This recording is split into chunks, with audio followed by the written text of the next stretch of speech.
बिस्मिल्लाहिर्रहमानिर्रहीम। दादा की वफ़ात के बाद सरवरे कायनात रहमत आलम हज़रत मोहम्मद सल्लल्लाहु अलैहि वसल्लम की परवरिश की ज़िम्मेदारी आप सल्लल्लाहु अलैहि वसल्लम के चचा अबू तालिब पर आ गई।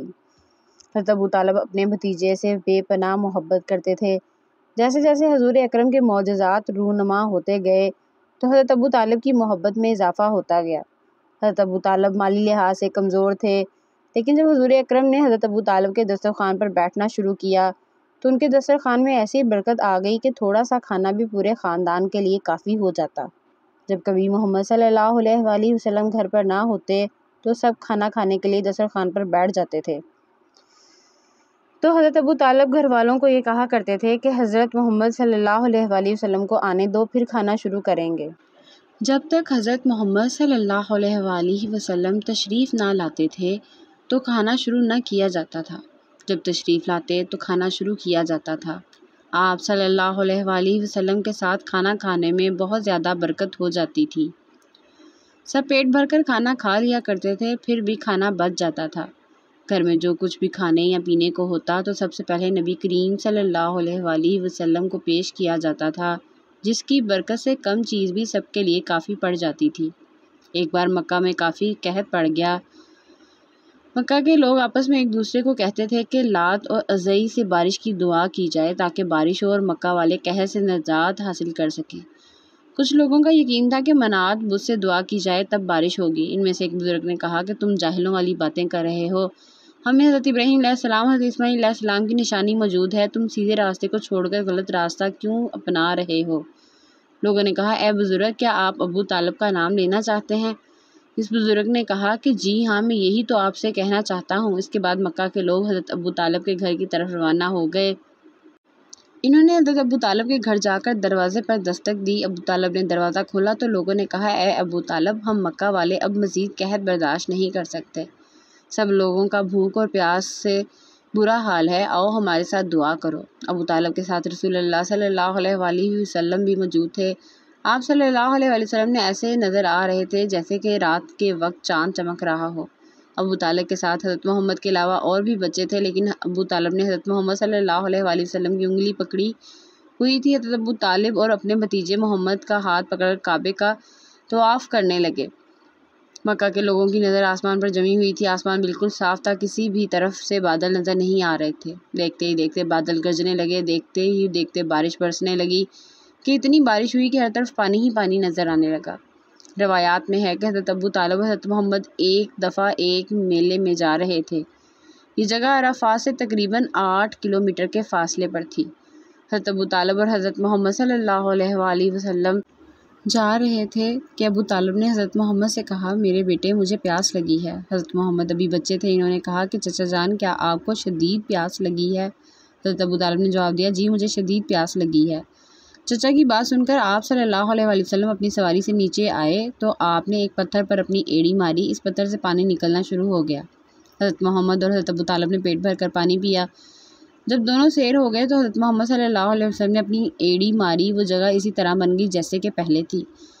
हज़रत अबू तालिब ने हज़रत मोहम्मद सल्लल्लाहु अलैहि वसल्लम से कहा कि बेटा, मैंने इससे पहले इतना मीठा और लजीज पानी कभी भी नहीं पिया। रवायात में है कि हज़रत मोहम्मद सल्लल्लाहु अलैहि वसल्लम चंद साल तक अपने चचा ज़ुबैर बिन अब्दुल मुत्तलिब के साथ भी रहे थे। इस दौरान हज़रत मोहम्मद सल्लल्लाहु अलैहि वसल्लम अपने चचा के साथ यमन के काफ़िले में तशरीफ़ फरमा हुए। इस काफ़िले का गुज़र एक वादी से हुआ। उस वादी में एक सरकश ऊँट था जो वहाँ से गुजरने वालों का रास्ता रोक लिया करता था। जब उस ऊँट ने हज़रत मोहम्मद सल्लल्लाहु अलैहि वसल्लम को देखा तो वो आप सल्लल्लाहु अलैहि वसल्लम के पास आकर बैठ गया। वो ऊँट ज़मीन से अपने जिस्म को मसलने लगा। हज़रत मोहम्मद सल्लल्लाहु अलैहि वसल्लम अपनी सवारी से नीचे उतरकर उस ऊँट पर सवार हो गए। वो ऊँट आप सल्लल्लाहु अलैहि वसल्लम को वादी की दूसरी तरफ ले गया। इसके बाद आप सल्लल्लाहु अलैहि वसल्लम ने इस ऊँट को छोड़ दिया। रवायात में है कि जब ये काफ़िला सफ़र से वापस आया तो इसका गुज़र एक तफ़ानी वादी से हुआ जिसमें सैलाब आया हुआ था। इतना पानी देखकर हज़रत मोहम्मद सल्लल्लाहु अलैहि वसल्लम ने काफ़िले वालों से कहा कि तुम सब मेरी पैरवी करते हुए आओ। आप सल्लल्लाहु अलैहि वसल्लम बड़े आराम से वादी में दाखिल हो गए। बाकी सभी आपकी पैरवी करते हुए वादी में दाखिल हो गए। अल्लाह ताला ने नबी करीम सल्लल्लाहु अलैहि वसल्लम के सदके वादी से सारा पानी खुश्क कर दिया। तो हज़रत मोहम्मद सल्लल्लाहु अलैहि वसल्लम काफ़िले के साथ वादी से गुजर गए। जब काफ़िला मक्का आया तो लोगों ने ये वाक़यात बयान किए। मक्का वालों ने कहा कि ये लड़का तो बहुत ही शान वाला है। इब्ने हशाम लिखते हैं, बनु अबू लहब का एक शख्स था जो लोगों की शक्ल देखकर उनका मुस्तकबिल बता दिया करता था। जो शख्स मक्का में आया करता था तो लोग उस शख्स के पास अपने बच्चों को लाया करते थे। वो शख्स मक्का के बच्चों को देखकर बता दिया करता था कि ये बड़ा होकर क्या बनने वाला है। इस बार वो शख्स मक्का आया तो हज़रत अबू तालिब रसूलुल्लाह सल्लल्लाहु अलैहि वसल्लम को उस शख्स के पास ले गए। उस वक्त आप सल्लल्लाहु अलैहि वसल्लम की उम्र बहुत ही छोटी थी। क्याफा शनास आप सल्लल्लाहु अलैहि वसल्लम को एक नज़र देकर दूसरे बच्चों को देखने लगा। जब क्याफा शनास ने वहाँ मौजूद सब बच्चों को देख लिया तो आखिर में उसने कहा, ए अबू तालिब, इस बच्चे को मेरे पास लाओ। अबू तालिब ने उस बंदा की नज़र पहचान ली कि इसने हज़रत मोहम्मद सल्लल्लाहु अलैहि वसल्लम को अजीब नज़रों से देखा है। ये मंजर देखकर हज़रत अबू तालिब हज़रत मोहम्मद सल्लल्लाहु अलैहि वसल्लम को वहाँ से लेकर चले गए। जब इस बंदे को इल्म हुआ कि हज़रत मोहम्मद को इसका चचा अबू तालिब ले गया है तो वो शख्स पुकारने लगा कि उस बच्चे को मेरे पास लाओ, उस बच्चे को तलाश करके मेरे पास लाओ। खुदा की कसम, वो बच्चा बड़ी शान वाला है। कहा जाता है कि अबू तालिब ने इस शख्स के अल्फाज सुन लिए थे। बेशुमार कुतब में हज़रत मोहम्मद सल्लल्लाहु अलैहि वसल्लम का एक अजीब वाक़या इस तरह बयान किया गया है कि एक दफ़ा हज़रत अबू तालिब तजारत के सिलसिले में शाम को जाने के लिए तैयार हो रहे थे कि हज़रत मोहम्मद सल्लल्लाहु अलैहि वसल्लम ने फरमाया, चचा जान, मेरा भी दिल करता है कि मैं भी आपके साथ शाम के सफ़र को जाऊँ। हज़रत अबू तालिब हज़रत मोहम्मद सल्लल्लाहु अलैहि वसल्लम को साथ लेकर जाने के लिए रज़ामंद हो गए थे। एक रिवायत में इस तरह भी बयान किया गया है, जब हज़रत अबू तालिब शाम को के सफ़र को जाने लगे तो हज़रत मोहम्मद सल्लल्लाहु अलैहि वसल्लम ने हज़रत अबू तालिब की ऊँटनी की लगाम को पकड़ा और फरमाया कि चचा जान, आप मुझे किसी के हवाले करके जा रहे हैं क्योंकि मेरे वालिदैन इस दुनिया में हयात नहीं हैं। उस वक्त हज़रत मोहम्मद सल्लल्लाहु अलैहि वसल्लम 9 साल के थे। हज़रत मोहम्मद की ये बात सुनकर हज़रत अबू तालिब ने हज़रत मोहम्मद सल्लल्लाहु अलैहि वसल्लम को अपनी ऊँटनी पर बिठा लिया और सफ़र शाम शुरू कर दिया। तो काफ़िले का गुज़र एक ईसाई की इबादत गाह से हुआ। काफ़िला कुछ देर के लिए वहाँ ठहरा। इबादत गाह के पास राहिब ने हज़रत मोहम्मद सल्लल्लाहु अलैहि वसल्लम को देखा तो ईसाइयों का वो राह पुकारने लगा। उसने हज़रत अबू तालिब से दरियाफ्त किया कि ये लड़का आपका क्या लगता है। राहिब की बात सुनकर हज़रत अबू तालिब ने जवाब दिया कि ये मेरा बेटा है। राहिब ने कहा कि ये तुम्हारा बेटा नहीं है।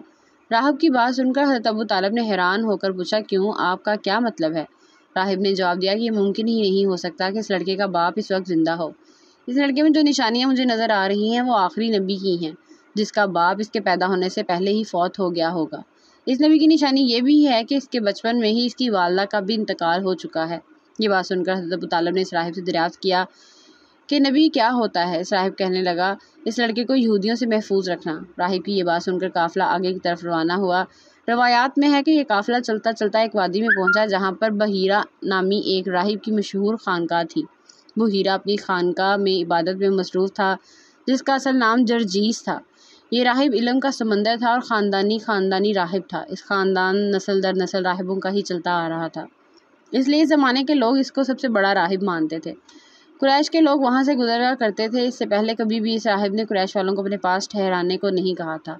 इस बार राहिब ने काफ़िले में हज़रत मोहम्मद सल्लल्लाहु अलैहि वसल्लम को देख लिया था तो इसने सारे काफ़िले के लिए खाना तैयार करवा लिया। इसने देखा कि हज़रत मोहम्मद सल्लल्लाहु अलैहि वसल्लम पर एक बदली साया किए हुए थी। जब ये काफ़िला एक दरख्त की छाँव में आकर रुका तो राहिब ने इस काफ़िले के ऊपर एक बदली को देखा। वो बदली अपना साया दरख्त पर डाल रही थी। इस दरख्त की शाखें उस तरफ झुकी हुई थी जिस तरफ हज़रत मोहम्मद सल्लल्लाहु अलैहि वसल्लम मौजूद थे। ये मंजर इसलिए पेश आया कि जब हज़रत मोहम्मद सल्लल्लाहु अलैहि वसल्लम इस दरख्त के नीचे पहुँचे तो काफ़िले वाले पहले ही इस दरख्त के नीचे खड़े हो गए थे। नबी सल्लल्लाहु अलैहि वसल्लम को दरख्त के साया में जगह ना मिली। जब हज़रत मोहम्मद सल्लल्लाहु अलैहि वसल्लम धूप में खड़े हुए तो दरख्त की शाखों ने अपना रुख तब्दील कर लिया था। इस तरह आप सल्लल्लाहु अलैहि वसल्लम भी दरख्त के साये में हो गए। ये सब मंजर राहिब देख रहा था। आप सल्लल्लाहु अलैहि वसल्लम की ये निशानी देखकर राहिब ने काफ़िले वालों को पैगाम भेजा कि मैंने सब काफ़िले वालों के लिए खाना तैयार करवाया है। अब सब बच्चे, बूढ़े और जवान खाना खाने के लिए तशरीफ़ लाएं। ये पैगाम सुनकर काफ़िले वालों में से चंद लोगों ने कहा कि राहिब साहिब, आज तुम क्या काम कर रहे हो?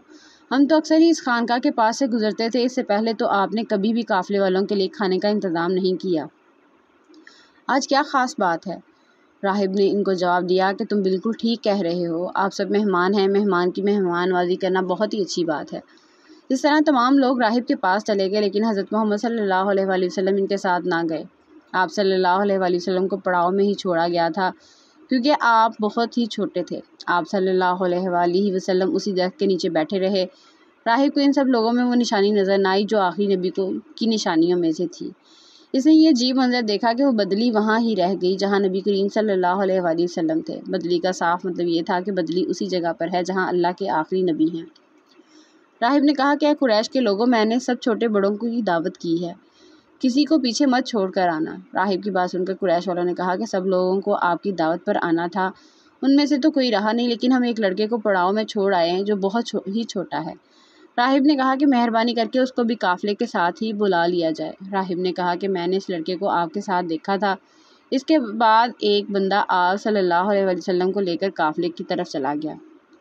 वो बदली भी आप सल्लल्लाहु अलैहि वसल्लम के ऊपर ही थी। इस बदली ने सारे रास्ते आप सल्लल्लाहु अलैहि वसल्लम पर साए किए रखा। बहीरा ये सब मंजर बड़े गौर से जांच रहा था। राहिब आप सल्लल्लाहु अलैहि वसल्लम के जिस्म में वो सब निशानियां तलाश कर रहा था जो इनकी किताब में दर्ज थी। जब काफिले वाले खाना खाकर इधर उधर चहलकदमी करने लगे तो बहीरा राहिब आप सल्लल्लाहु अलैहि वसल्लम के पास आया। राहिब ने आप सल्लल्लाहु अलैहि वसल्लम को कहा कि मैं लात और उज़्ज़ा के बारे कुछ दरियाफ्त करना चाहता हूँ। आप सल्लल्लाहु अलैहि वसल्लम ने फरमाया कि लात और उज़्ज़ा के बारे में मुझसे कुछ मत पूछो, खुदा की कसम मुझको सबसे ज़्यादा नफ़रत लात और उज़्ज़ा से है। ये बात सुनकर राहिब बोला कि फिर खुदा के नाम पर बताएं। तो आप सल्लल्लाहु अलैहि वसल्लम ने कहा, क्या पूछना चाहते हो? राहिब ने वो सब बातें दरियाफ्त की जो इनकी किताब में दर्ज थी। इसके बाद राहिब ने हज़रत मोहम्मद सल्लल्लाहु अलैहि वसल्लम की कमर से कमीज़ को हटाकर देखा तो मोहर नबूवत चमक रही थी। राहिब ने मोहर नबूवत को चूम लिया।